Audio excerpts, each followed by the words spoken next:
언젠가 제가 기사를 읽다가 이름만 대면 다 알만한 세계적인 그런 영화배우 여자분인데요. 여자분 인터뷰한 내용을 봤습니다. 그 여자분은 자기가 출연한 영화를 자기 아이들에게 절대 보여주지 않는데요. 같이 보지 않는답니다. 그리고 가능하면 텔레비전도 못 보게 한다고 합니다. 왜 그럴까요? 그분은 그 작품을 통해서 더 유명해지고 돈도 엄청나게 많이 벌고 정말 사람들이 다 부러워하는 그런 사람이 됐지만 그 영화를 아이들에게 보여주기가 부끄러운 거예요. 우리 아이들이 나의 저런 모습을 본다면 안 돼 라고 생각하는 거죠. 그분은 자기 자녀 교육에 있어서 이런 영화는 정말 좋지 않다 생각해서 영화를 보지 못하게, 심지어는 텔레비전도 보지 못하도록 했다는 거예요. 자기 자녀를 보호하고 싶은 마음 때문에 그랬겠죠. 그럼 다른 집 자녀들은 어떨까요? 다른 집 자녀들은 그 영화를 보면 괜찮아요? 아니죠. 역시 안 좋은 거예요. 우리 10대들, 20대들 영화 좋아하고 또 음악 좋아하는데요. 그 영화나 음악을 보면 어떤 경우는 참 위험한 경우들이 많습니다. 어른들이 생각해도 부끄럽고 좋지 않은데 아이들에게, 청소년에게 좋은 영향을 절대 줄 수 없는 게 사실이겠죠. 우리는 그런 그런 세상에 노출된 그리스도인입니다. 위험한 세상, 부끄러운 일을 대낮에 놓고 영화로 보여주는 그런 세상, 뉴스에서, 유튜브에서 사람들이 자기 부끄러운 줄 모르고 부끄러운 것들을 막 자랑하고 또 그것 때문에 좋아요 누르는 사람들, 이 많은 세상 속에서 우리는 섞여서 살고 있는 그리스도인들입니다. 우리가 아무 생각이 없이 보는 영화나 음악들을 꼼꼼히 살펴보면 그리스도인으로서는 도저히 용납할 수 없는 내용들이 너무나 사람들에게 인기를 끌고 있다는 것을 알 수 있습니다. 특히 불법, 폭력, 그리고 거짓말, 불륜, 이 단어를 말하기조차도 부끄러운 것들인데 이것들이 정의롭게 때로는 로맨틱하게 표현되는 세상을 우리는 살아가고 있는 것이죠. 너무나 자극적이어서 사람들이 저건 뭐지? 저러면 안 돼 하면서 자기도 모르게 거기에 빠져들어가는 그런 요즘 영상 매체들, 문화 매체들이 너무너무 많습니다. 근데 놀랍게도 사람들은 그런 것을 보면서 뭐 있을 수 있는 일이지, 그냥 쿨하게, 그런 거 쿨하게 받아들여야 돼. 그걸 그냥 이렇게 받아들이는 사람을 쿨한 사람이다, 아주 시원하게 뭔가 센스 있는 사람이다, 이렇게 생각하는 분위기가 이 사회 분위기라는 것을 생각해 볼 때 더더군다나 우리는 참 이 문제를 조심해야 됩니다. 여러분, 직장은 불륜이 가장 흔히 발생하는 환경 중에 하나라는 그런 제가 기사를 읽었습니다. 늘 가까이 함께 근무하다 보니까 가까이 있는 사람하고 친해지고 또 업무상의 문제 때문에 친해질 수밖에 없고, 좋아하지 않지만 좋아하는 것처럼 말해야 되고, 좋아하지 않지만 상사가 강요하면 좋아하는 것처럼 행동해야 되고, 이런 것 속에서 온갖 죄들이 아주 많다는 거예요. 근데 영화나 드라마나 이런 데서 그런 것이 아주 로맨틱한 것처럼 얘기를 하니까, 부채질을 하니까 거기에 사람들이 해도 되나?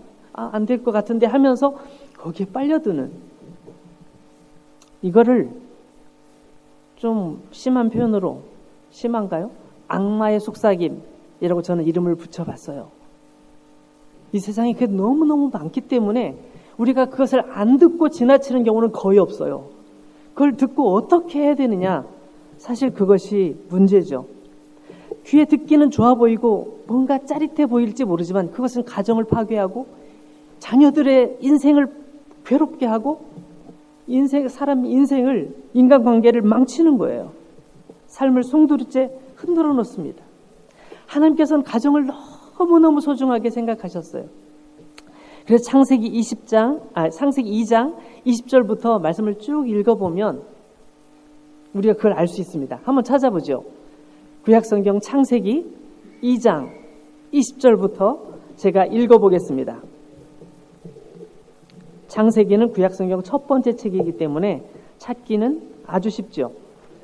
창세기 2장 20절 말씀부터 읽어봅니다.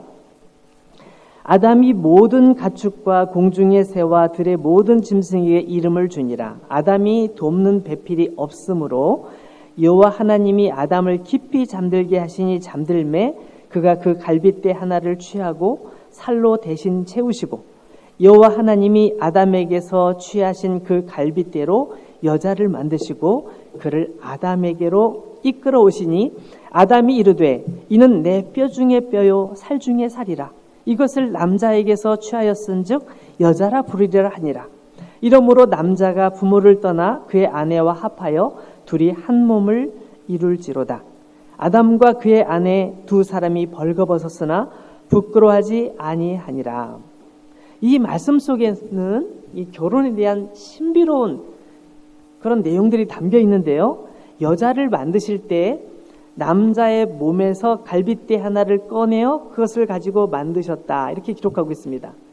다시 말하면 여자의 몸은 이미 남자의 몸에 속해 있던 남자의 몸의 한 부분인데 그 몸이 몸 밖으로 나온 거죠. 그리고 둘이 서로 돕고 서로 사랑하며 살도록 그렇게 만들어진 게 여자, 남자라는 거예요.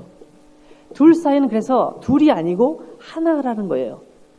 결혼하기 전까지는 내 짝은 어디 있을까 생각했는데 결혼하고 나면 이분은 나의 몸이구나 이렇게 생각하면서 평생을 그렇게 살아가는 것이죠. 이는 내 뼈 중에 뼈요 살 중에 살이라. 이건 노래예요, 노래. 그러니까 이 아담은 늘 노래를 부르면서 다녔던 거예요. 내 뼈 중에 뼈고 내 살 중에 살이야. 내 몸이야. 그러니까 내 몸처럼 사랑해야지. 내가 제일 사랑하는 사람, 내가 이 세상에 단 한 명 사랑할 사람, 나의 아내 이브. 이렇게 늘 노래를 부르면서 다녔던 거예요.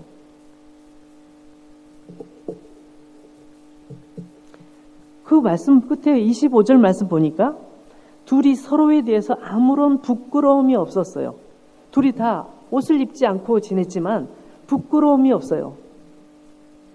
서로 모든 것을 이해한다는 것이죠. 그의 단점도 약점도 그의 부족한 점도 다 이해하고 그의 부끄러운 것도 내가 가려줄 수 있고 그 이해해 줄 수 있고 모든 것을 수용해 줄 수 있는 그런 행복한 관계가 가정, 부부의 관계라는 거예요. 하나님께서는 가정을 그렇게 멋지게 만들어 주셨습니다.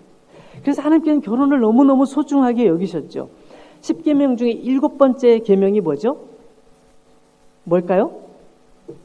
간음하지 말라. 우리 한번 찾아보겠습니다. 출애굽기 20장 14절. 창세기 다음이 출애굽기죠. 출애굽기 찾기 싫은 사람은 신명기 찾아보세요. 신명기 5장 18절. 똑같이 나와 있는데 10계명 중에 7번째 계명으로 나와 있는데 뭐라고 나와 있어요? 간음하지 말라라고 나와 있습니다.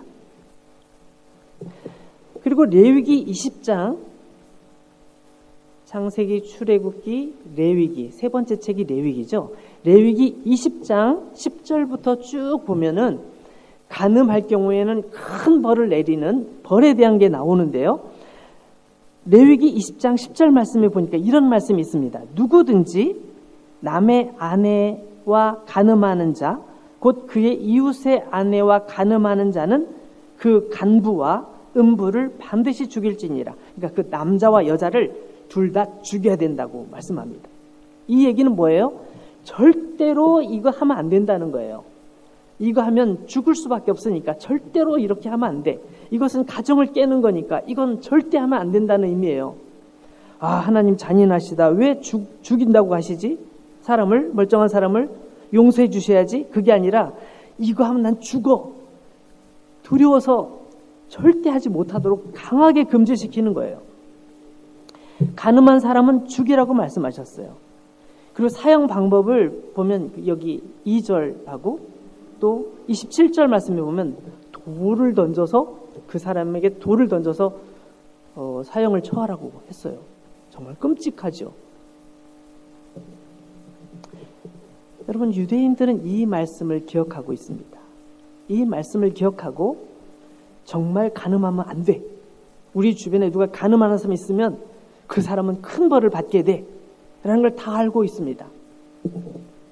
근데 오늘 말씀에도 보니까 우리가 함께 읽었던 요한복음 8장에도 보니까 이 얘기가 나와요.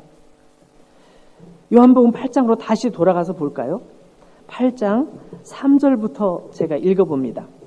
서기관들과 바리새인들이 음행 중에 잡힌 여자를 끌고 와서 가운데 세우고 예수께 말하되 선생이여 이 여자가 간음하다가 현장에서 잡혔나이다. 모세는 율법에 이런 여자를 돌로 치라 명하였거니와 선생은 어떻게 말하겠나이까? 여러분, 이 말씀을 보면 그 하나님께서 말씀하신 구약 율법에 의하면 잘못한 게 없어 보여요. 그렇죠? 하나님께서 그렇게 강하게 명령하셨으니까. 그런데 6절을 보니까 문제가 있습니다. 6절 말씀을 보세요. 그들이 이렇게 말하면 고발할 조건을 얻고자 하여 예수를 시험함이로라.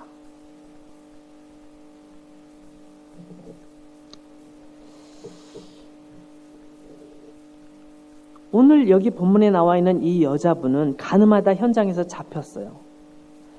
사람들 다 보는 앞에서 이제 죽음을 준비하고 있습니다. 돌 맞아 죽을 준비를 하고 있어요. 얼마나 무서울까요? 얼마나 부끄러울까요? 사람들 보기에 얼마나 수치스러울까요? 심지어는 죽음의 위에 놓여 있으니까 막 그 불안함을 말로 표현할 수 없겠죠.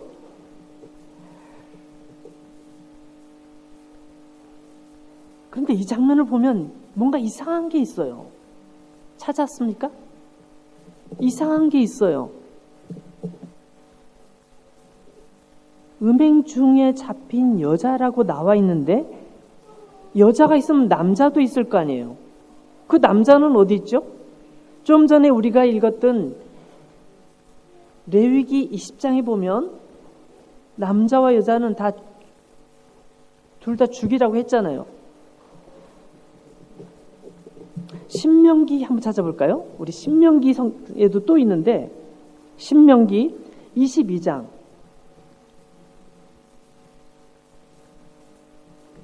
신명기 22장 22절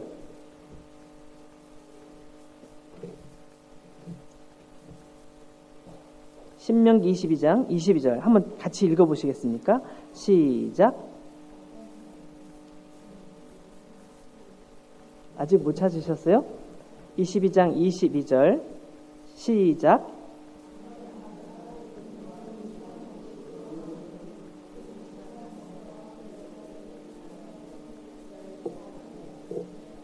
네, 어떤 남자가 어떤 결혼한 여자와 같이 나쁜 관계를 가지면 다 죽여서 악을 제하라고 얘기했단 말이에요. 근데 여기 남자가 어디 있냐고요. 예수님 앞에 와 있는 이 여자와 함께 나쁜 죄를 지은 남자는 어디 있냐고요. 그래서 성경학자들이 이 부분을 고민하면서 이게 어떻게 된 걸까? 왜 남자는 왜 없을까? 이런 고민하다가 어떤 분들이 이런 얘기를 했어요. 이건 성경에 나와 있는 얘기가 아니고 그 학자들의 얘기니까 한번 생각해 보세요. 이 당시에는 여자들의 인권이라는 게 거의 없었다. 그래서 남자들이 강제로 이런 일을 하면, 나쁜 짓을 하면 당하는 게 주로 여자였다. 그래서 이 여자가 당하고 있었는데 이미 약속을 해서 어떤 남자를 여자에게 보내서 나쁜 짓을 하고 남자는 얼른 도망친 다음에 기다리고 있던 서기관과 바리새인들이 딱 현장을 덮쳐서 너 간음했지 하면서 그 여자를 끌고 왔다는 거예요. 충분한 그런 가능성이 있다라고 학자들 중에 일부는 얘기를 하는데 문제는 성경에는 그 얘기가 없어요. 그러니까 그건 우리의 추정일 뿐이죠. 그렇지만 어쨌든 문제는 뭐냐면 여자를 끌고 왔으면 남자도 끌고 와야 되는 건 맞잖아요. 그렇게 안 하면 안 되는 건데 지금 남자가 없어요. 그리고 아까 우리가 살펴본 것처럼 여기에는 음모가 있었단 말이에요. 서기관과 바리새인들이 어떻게 해서든지 예수님을 곤경에 빠뜨려서 예수님을 더 이상 활동하지 못하도록 예수님의 모든 일들을 못하게 하려고 하는 의도, 악한 의도에서 시작된 거란 말이죠.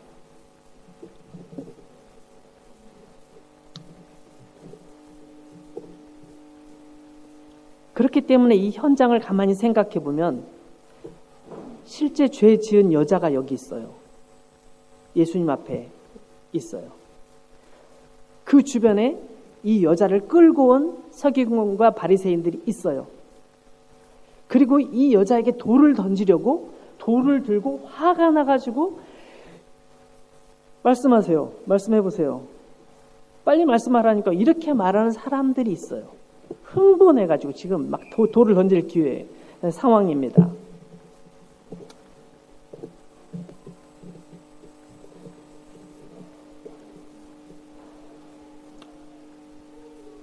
여러분, 오늘날의 사회 보면 그 장면이 축소판 같아요. 법이라는 것을 이용해서, 권력이라는 걸 이용해서 다른 사람을 모함에 빠뜨리고 심지어 법적으로 자기가 사실은 실제적으로는 잘못했는데도 불구하고 법적으로 변호사, 비싼 아주 유명한 로펌을 동원해서 그 사람을 곤경에 빠뜨리고 죽게 하기도 하고 감옥에 집어넣기도 하는 경우들이 오늘날 너무너무 많아요. 도대체 정의가 무엇일까? 이게 진짜 정의일까? 권력을 가지면 다 정의야? 돈을 가지면 정의야? 라고 생각할 수밖에 없는, 우리로 하여금 너무나 절망하게 하는 그런 상황들이 너무 많이 펼쳐지고 있는 사회에 우리는 살고 있습니다. 거기 서기관과 바리새인들은 지금 예수님을 모함하기 위해서 이 여자분을 어떻게 데려왔는지 잘 모르지만 어쨌든 데려다 놨어요.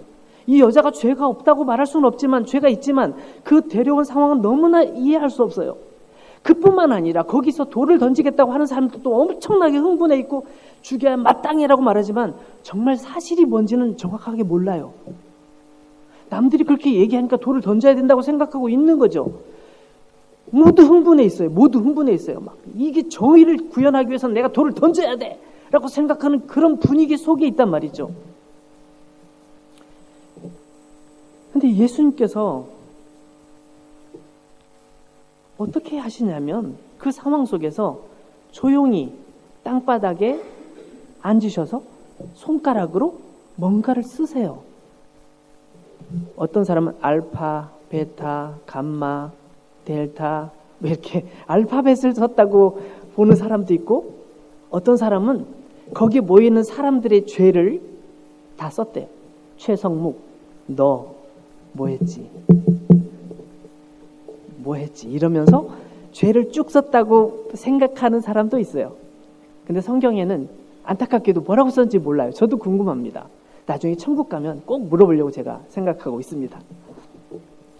어쨌든 예수님께서 글을 쓰고 계시니까 뭔가를 이렇게 쓰고 계시니까 사람들이 막 더 견딜 수가 없는 거예요. 막 화가 나가지고 빨리 얘기하라고 어떻게 할 건지 빨리 얘기하라고 얘기하는 거죠.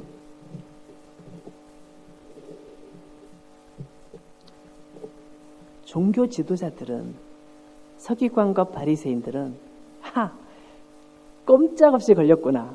아무 말도 못하네. 할 말이 없으니까 땅바닥에 멀기적거리는 거지.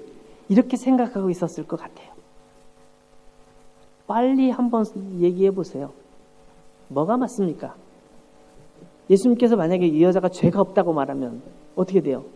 율법을 무시하는 거가 되는 거잖아요. 하나님의 법을 무시하는 거니까 당신은 신성 모독자야. 죄가 있다면 당신이 사랑에 대해서 얘기하면서 당신도 똑같구만. 어떻게 해도 예수님이 이 상황을 벗어나기는 쉽지 않다고 그들은 생각했던 거죠. 자, 7절, 8절 말씀 보시죠. 예수님을 사회적으로 매장하려고 하는 그들에게 예수님께서 이렇게 말씀하십니다. 그들이 묻기를 마지 아니하는지라.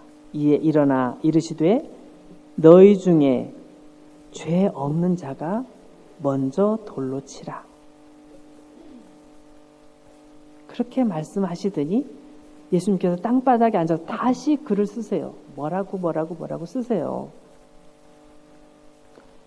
근데 예수님께서 이 말씀하신 것은 이 여자가 죄가 없다, 그 말씀도 아니에요. 그죠? 분명히 죄가 있는 걸 예수님도 알고 계시고 잘못한 거 알고 계세요. 예수님께서는 모세 율법이 틀렸다고 말씀하지도 않으세요. 그럼 예수님께서 하신 이 말씀의 의미가 뭘까요? 너희 가운데서 죄가 없는 사람이 먼저 이 여자에게 돌을 던져라. 근데 이 말씀을 예수님께 하시고 땅바닥에 이렇게 뭔가 쓰고 계신데 사람들이 서로 눈치를 보더니 한 명씩 두 명씩 다 사라지는 거예요. 왜 그랬을까요? 성경학자들은 이 부분을 이렇게 얘기합니다. 이 돌을 던지는 첫 번째 사람, 여기 먼저 돌을 던지라고 했잖아요. 제일 먼저 던지는 사람은 누구냐면 그 현장을 목격했던 사람이에요. 내가 봤어요 라고 말한 사람, 첫 번째 본 사람. 그러면 거기 있는 수많은 사람 중에 본 사람은 몇 명? 한 명 내지 몇 명 안 되겠죠. 그 사람들 외에는 돌을 던질 수가 없어요. 먼저 돌을 던질 수가 없어요. 첫 번째 그 사람이 돌을 던진 다음에 나머지 사람들이 막 돌을 던지는 거죠. 근데 생각해보니까 자기가 본 사람이 아니에요. 난 보지 못했는데? 그럼 내가 돌을 던져야 되나 말아야 되나? 어떤 상황이지? 한 명씩 돌을 버리고 가는 거예요. 한 명씩 돌을 버리고 가요. 그리고 여기 보니까 첫 번째 돌을 먼저 던질 사람이 내가 처음 봤어. 내가 던져야 되겠어. 근데 내가 던지려고 보니까 예수님 말씀대로라면 너희 중에 죄가 없는 사람이 먼저 던지라 했잖아요. 나는 죄가 없나? 나도 죄 있는데. 내가 죄가 있으면서 내가 돌을 던지면 하나님께 벌 받는 거 아니야? 그러니까 돌을 던질 수가 없는 거예요. 그러니까 첫 번째 본 사람이 있는지 모르겠지만 그 사람도 역시 돌을 던질 수가 없죠.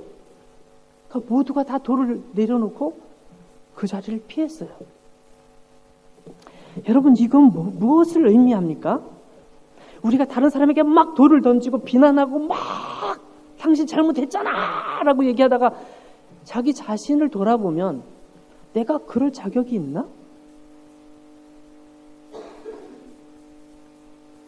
예수님께서 그렇게 말씀하셨잖아요. 다른 사람 눈에 티를 빼겠다고 말하는 사람아, 내 눈에 들보를 봐라. 들보는 뭐예요? 여기 이 나무가 이게 들보입니다. 집에 지붕을 지탱하는 가장 큰 나무가 들보거든요. 아니, 내 눈 속에는 들보가 있잖아. 그런데 그걸 먼저 빼고 다른 사람이 티를 빼주든지 먼지를 빼주든지 그걸 지적하든지 해야 될 거 아니냐. 예수님께 그렇게 말씀하신 거거든요. 사람들이 자기 자신을 돌아보는 순간 내가 돌을 던질 자격이 없다는 사실을 알게 되고 그들이 다 떠나게 된 거거든요. 여러분, 이건 굉장히 중요합니다. 우리가 사람들을 비난하기는 쉬워요. 원래 그거 있잖아요. 바둑을 둘 때, 장기나 바둑 둘 때 옆에서 이렇게 말하는 사람 실제 바둑이나 장기 두라면 못 둬요. 잘 못 두면서 하나 자기 봤다고 막 얘기하잖아요. 남의 얘기는 되게 쉽게 말하지만 사실 자기를 돌아보면 그런 말을 할 수 있는 사람이 별로 없어요. 우리는 그것을 잠깐 망각하고 다른 사람 잘못한 걸 자꾸 얘기하고 그것을 내가 굉장히 정의롭게 말하는 것처럼 뭔가 잘하는 것처럼 막 말하는데 그건 기독교 정신이 아니에요. 예수님은 절대 그런 적이 없습니다. 예수님께서는 사람들이 그렇게 비난해도 아무 말씀도 안 하시고 십자가의 길을 가셨어요. 고난의 길을 가셨고 희생의 길을 가셨죠. 근데 오늘날 그리스도인이라는 분들 중에서도 많은 정의를 부르짖는 사람이 자기는 사실 그렇게 살지도 못하면서 다른 사람 잘못 산다고 막 얘기하는 분들이 너무 많은 것 같아요. 이렇게 말하는 저도 똑같아요. 사실 저도 실수로 말을 하고 나서 보면 너는 잘하니? 저도 잘 못하거든요. 그렇게 말을 하는 게 아니라 차라리 내가 나를 돌아보고 나는 저렇게 하면 안 되지라고 생각하는 것이 맞는 거잖아요. 예수님 당시에도 여기에 사람들이 다 그것을 깨닫고 아무도 돌을 던질 수가 없었던 거죠. 그들이 돌을 던질 수 없었던 두 가지 이유. 첫 번째, 하나님의 말씀 앞에서 그들은 자기 자신을 돌아보게 됐는데 하나님 말씀 앞에서 자기 자신이 너무 부끄럽다는 사실을 알게 되니까 더 이상 드릴 말씀이 없었던 거예요. 그냥 나간 거죠. 두 번째는 뭐냐면 예수님의 권위예요. 그 말씀하시는 예수님의 그 권위가 일반 다른 사람들과 다른 거예요. 잘 됐어. 올무에 걸렸구나. 이젠 빼도 박도 못해. 이젠 끝이야. 라고 생각하고 있었는데 예수님께서 하시는 이 말씀은 자기 자신을 돌아보게 하고 자기 자신의 죄를 깨닫게 하는 아주 강력한 메시지였던 거죠. 그래서 양심의 가책을 느껴서 9절 말씀 보니까 이렇게 돼 있죠. 그들이 이 말씀을 듣고 양심의 가책을 느껴 어른으로 시작하여 젊은이까지 하나씩 나가고 오직 예수와 그 가운데 섰는 여자만 남았더라. 그래도 예수님이 당시에 이 사람들은 참 양심적인 사람 같아요. 양심의 가책을 느끼니까. 근데 오늘날의 사람들 보세요. 여러분 양심의 가책을 느낍니까?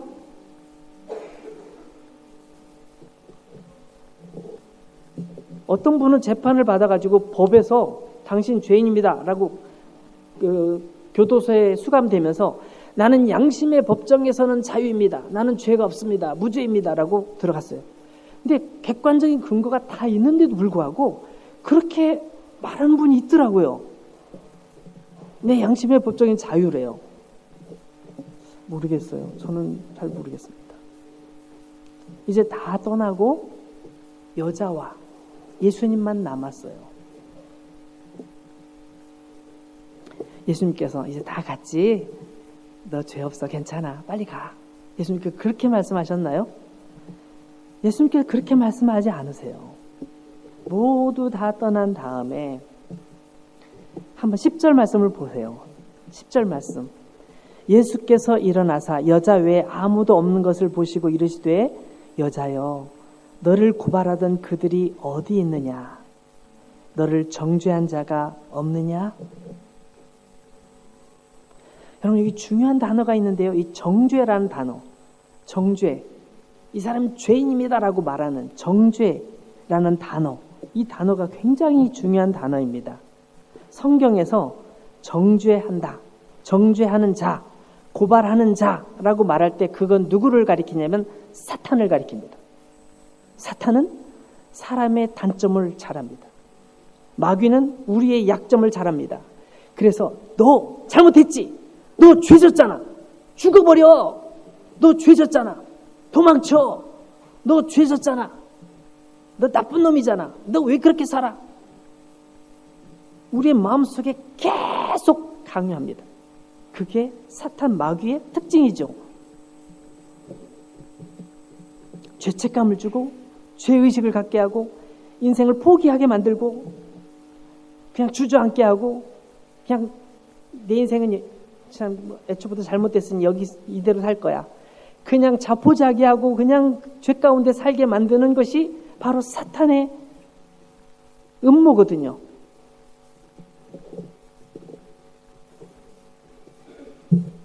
내가 이렇게 살면서 무슨 하나님의 자녀냐?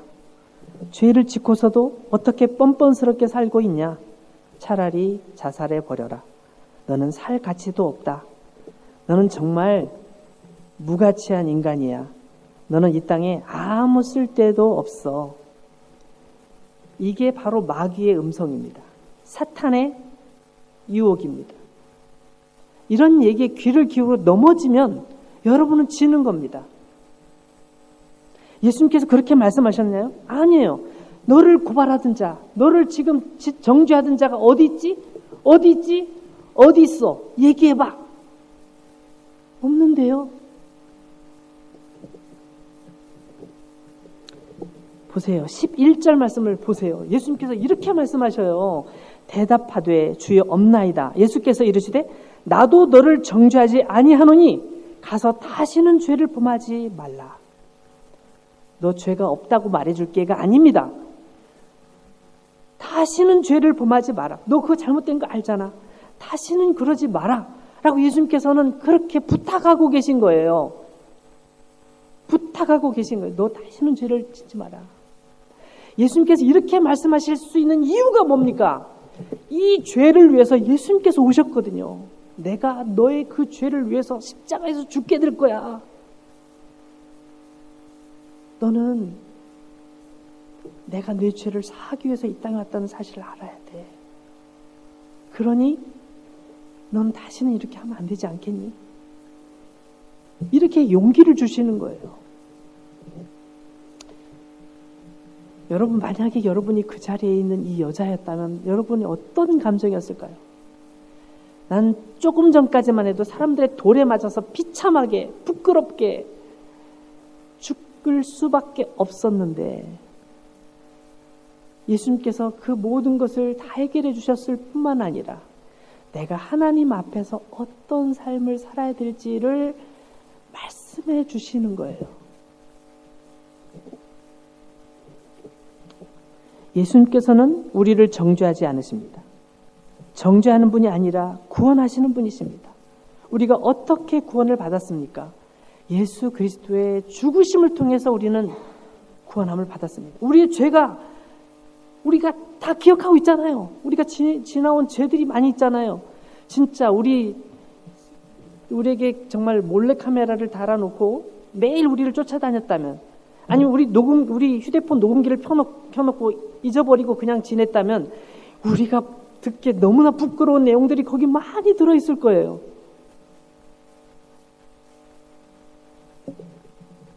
그런데 예수님께서는 그것을 정죄하시지 아니하시고 다시는 그러면 안 된다. 다시는 그러면 안 된다.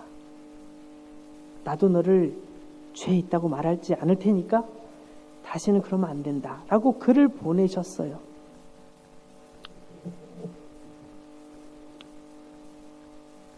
우리 예수님께서는 그렇게 하면서 이제 가라고 말씀하시는데 뭐예요?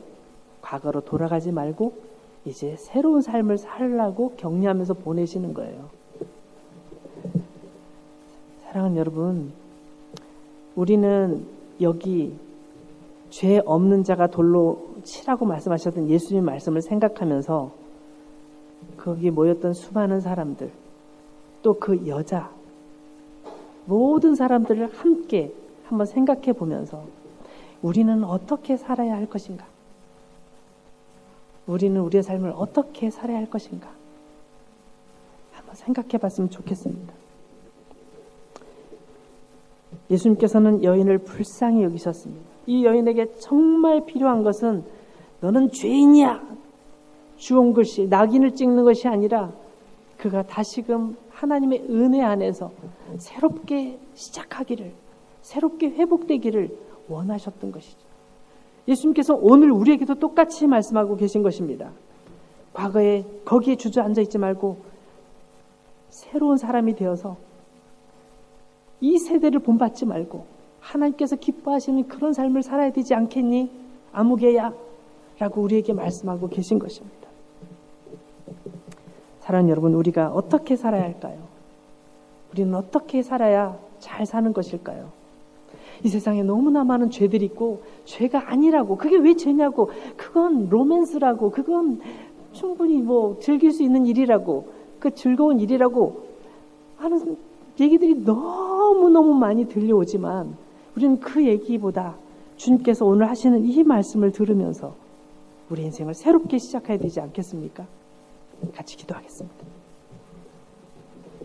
오늘 말씀 생각하면서 함께 기도합니다.